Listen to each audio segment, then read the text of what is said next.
Factor TV presenta. Yo me pongo, ¿cómo diría? Nervioso por ciertas categorías como la de pintura, poesía, arte. Por suerte pienso que el arte es inclasificable y eso es un gran mérito, en el sentido que yo vivirá real, bueno, ¿cierto? No se deja acorralar. Exacto, no sabemos qué decir. Entonces, ¿qué estamos haciendo? En este punto, yo creo que tendría que explicar por qué, a pesar de que digo esto, de que no me parece de lo pintor, ni nada por el estilo, esto está acá. Entonces, una explicación breve sería: a mi padre, yo tendría 8 años, creo. Yo le pedí al grupo si no es así, hasta que llegó un momento que yo le pedí un caballo. Me miró, me dio el lápiz y empecé a dibujarlo eso. Bueno, yo tengo cerca de 85 dibujando ese caballo, que no me sale. O sea, yo sé que ese caballo es como mítico. Pero bueno, fue la primera cuestión. Y no se la perdonó, por supuesto. El segundo tema fue en la universidad. Años 60 y contacto, bueno, muchísima gente de un valor absolutamente extraordinario. Ya fue la última capaz hasta la Argentina, gente que había hecho la experiencia en Tucumán, una experiencia progresiva increíble, que vuelven a La Plata y se ha hecho un gran conjunto de alumnos y profesores intelectuales. En ese conjunto hay un profesor, Tito Ramírez, que desgraciadamente, como tantos compañeros de ese momento, terminó en la ESMA, y daba geometría descriptiva. Y el primer día se subió al escenario, había un pizarrón, tomó una tiza, se separó y de un solo gesto hizo un círculo. Se dio un paso atrás y se empezó a reír, porque el círculo era absolutamente perfecto. O sea, era como mágico eso que había hecho. Esto era como no lo creías eso. En realidad pienso que hay un círculo reptiliano y un círculo mental. Y él había dibujado el círculo mental con una claridad espantosa. Entonces, ese fue el primer contacto con la geometría. Pero previo a esto, habría que aclarar que esto que todo está acá, en realidad son informaciones profesionales. Es toda una información profesional de ser arquitecto. No es algo que está visto, producido desde otro lugar. El tema con la arquitectura, que es una profesión rarísima. ¿Por qué es rarísima? Porque promete hacer cosas enormes en el futuro. O sea, un músico está componiendo algo, pero lo toca, existe eso. Los Beatles ahí estaban, bueno, se escuchaba. Ahora, el arquitecto está operando en el futuro, que es una cuestión que queda disimulada muchas veces. O sea, no se aprovecha ese tema que aún no está construido. Es decir, porque el futuro no está cerrado, está en abierto y te podés hacer. No muchas profesiones tienen esa capacidad de materializar cosas previamente a ser construidas. Ahora, ¿cómo se hace eso? Si las cosas chiquitas haces un modelito. Ahora, si lo que haces es una hospital de 1000 camas, ¿cómo operás con ese modelo? Entonces ocurre 3 cosas. Necesitas modelizar para poder operar. Necesitas un sistema de representación que funcione para dar vida a eso. Ese sistema de representación tiene que ser como un esperanto. O sea, no solamente lo tenés que entender vos, sino si no es una comunicación externa, no sirve. Es como que construís un lenguaje que sea chino, japonés o lo que fuere, lo entendés. Y lo último es que tienen que hacer planos ejecutivos. Entonces, esta cuestión de que el dibujo en un punto es un mensaje. Al principio es un mensaje para uno. Si es un mensaje para uno, hace croquis. O sea, si vos necesitas representar con objetividad algo, esa cuestión es evidente.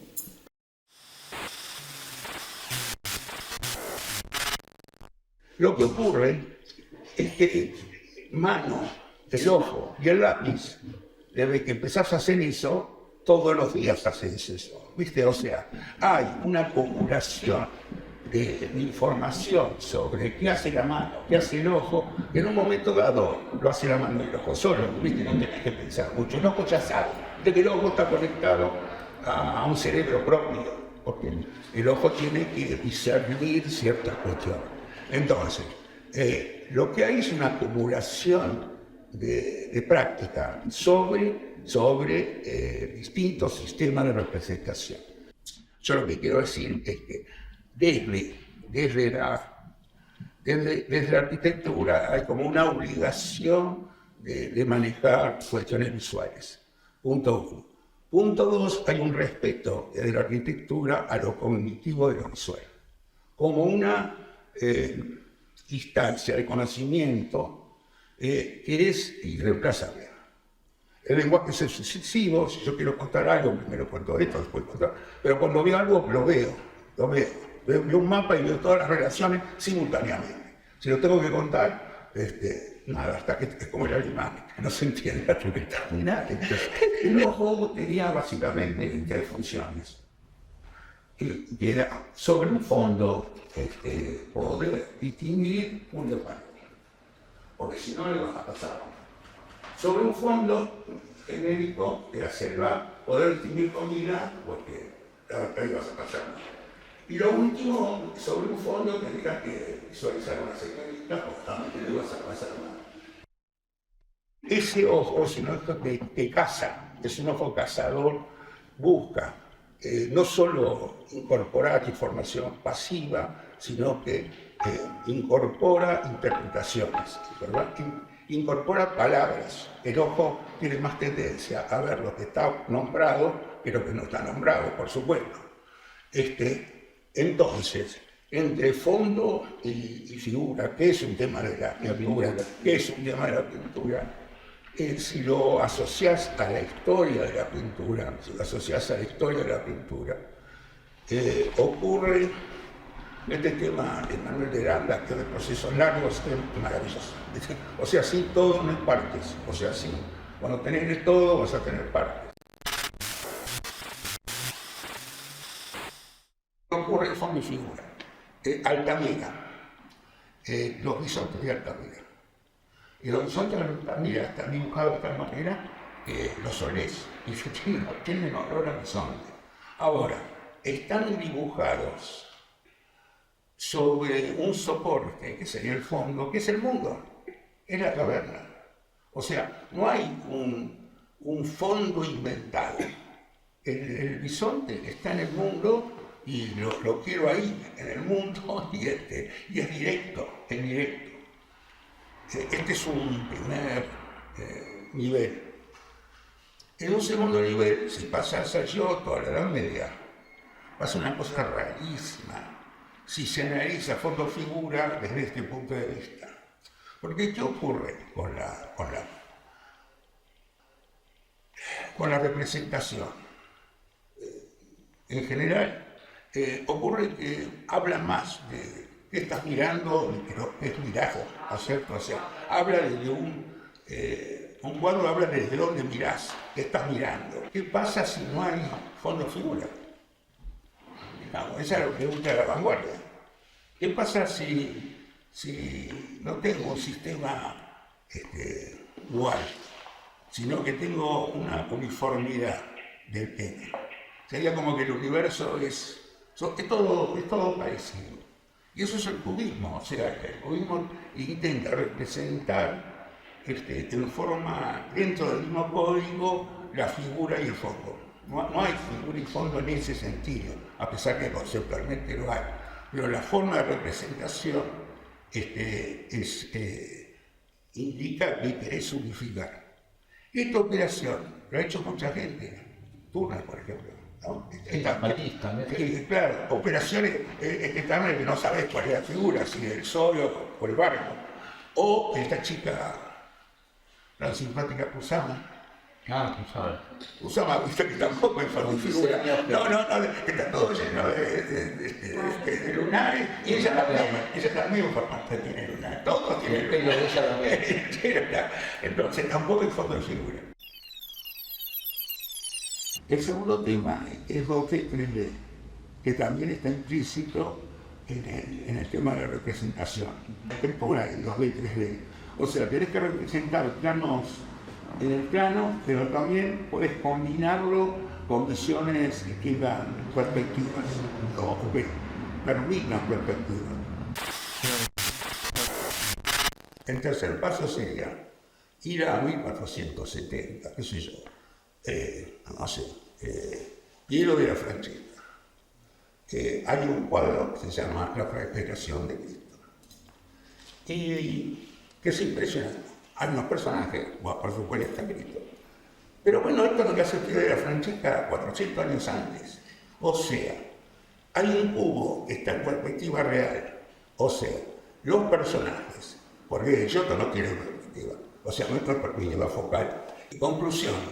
Parecería que en el Renacimiento que hay una reconciliación entre el mundo y el externo. O sea, aparece un sistema de representación común a las dos cosas, no disgregadas.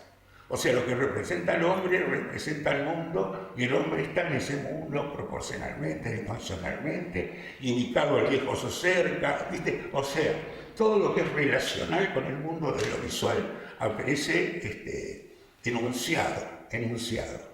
Piero de la Francesca. Entonces ahí hay como una conciliación. ¿Qué sigue a esto? Este tema de que, ¿qué pasa si no hay fondo figura? Digamos, esa es la pregunta de la vanguardia. ¿Qué pasa si no tengo un sistema igual, sino que tengo una uniformidad del tema? Sería como que el universo es todo parecido. Una opinión es que hay que molestar al ojo. Como el ojo quiere pasar, lo tenés que bromar. O sea, le tenés que, lo que está viendo no tiene que ser inmediato. O sea, una película se empieza cuando termina. Y un cuadro también empieza cuando lo terminas de ver, ¿viste? La cuestión, entonces, con el ojo sería que molestarlo un poquito no está bien. O sea, pedirle que interprete. Aparte de esa interpretación hay como un gusto, ¿viste? De resolver un problema visual. Entonces, esa parte de mantener la imagen en esto que no lo decís, en esto que es otro, ¿no es cierto? Esa parte cuando lo estás haciendo te gusta, ¿viste? O sea, que quede laguna, ¿viste? Que no está decidido. El tercer tema es la geometría. Ustedes saben, en la academia, Platón, la entrada, había un cartel, dice, prohibido entrar a lo que no sepan geometría y música. Y en Occidente, toda la razón dura, pero también distintas razones están fundadas, su primer ladrillo es la geometría, que no deja de ser curioso.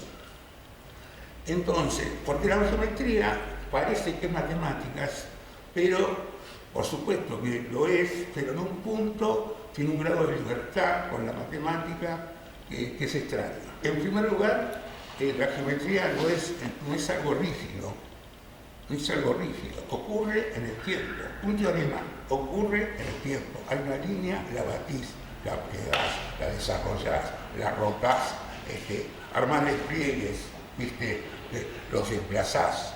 El mundo es geométrico. Las galaxias y el puntito virus que nos aqueja también es geométrico. Tiene una esfera, tiene una aplicación. Entonces, El trabajo con esa geometría es un dato, es un dato. También, como en el caso de manejar el lápiz y el ojo, llega un momento que, viste, que se incorpora y no pensás, directamente de la mano y hace cuestiones raras.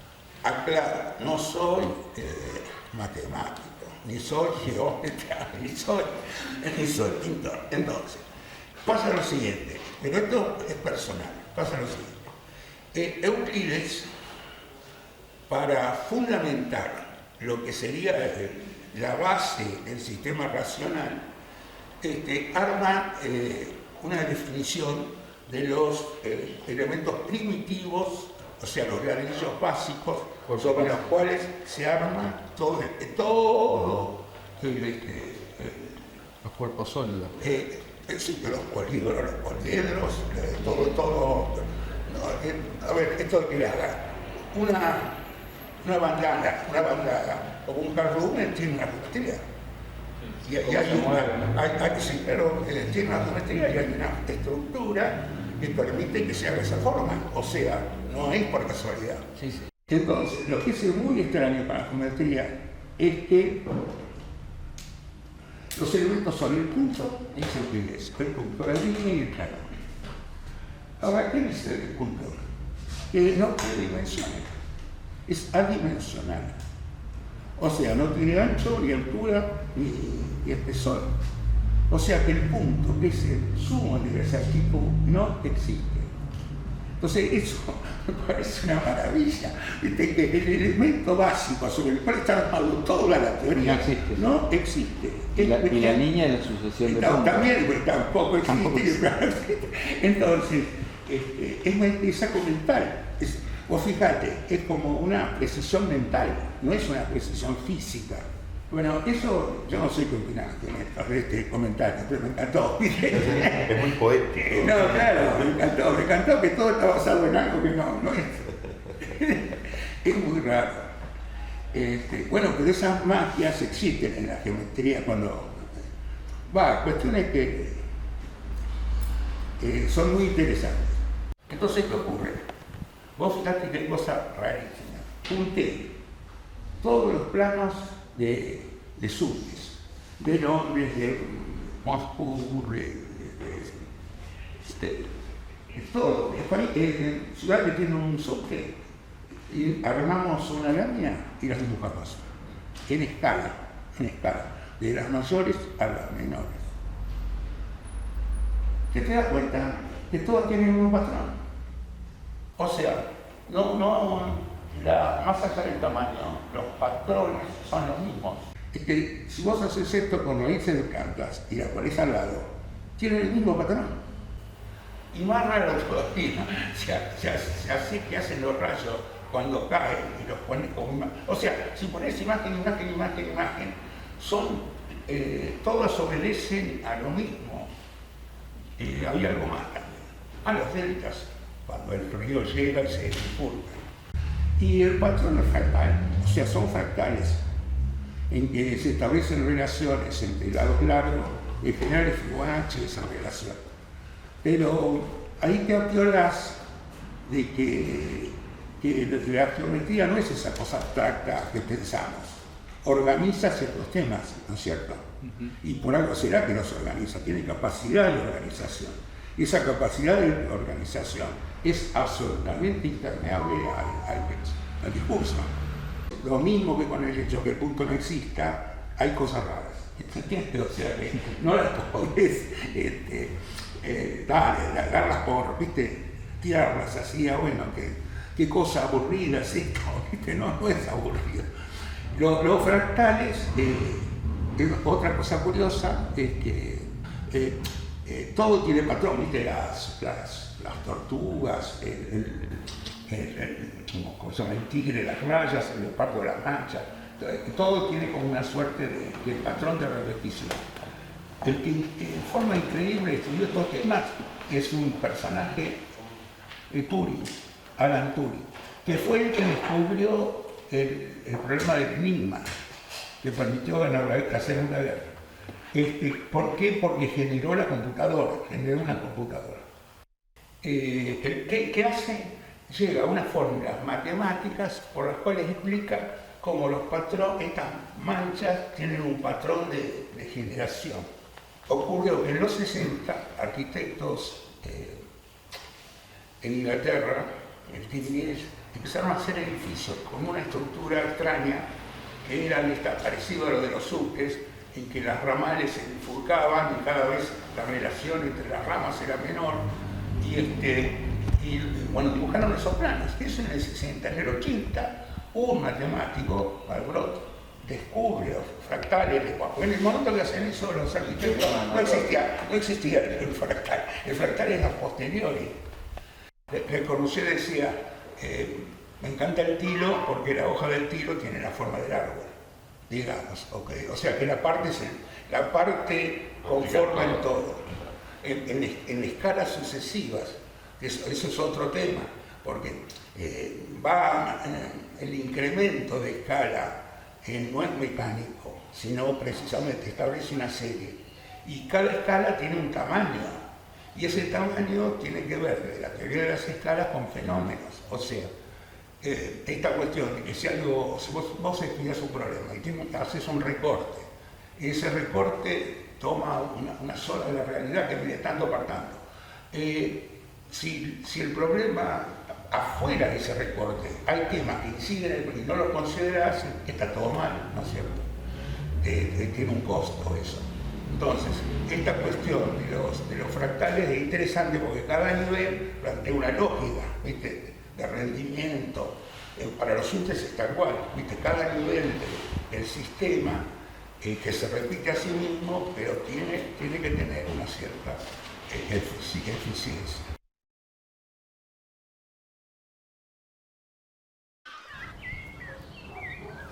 Encontrarnos en el canal de YouTube Factor TV.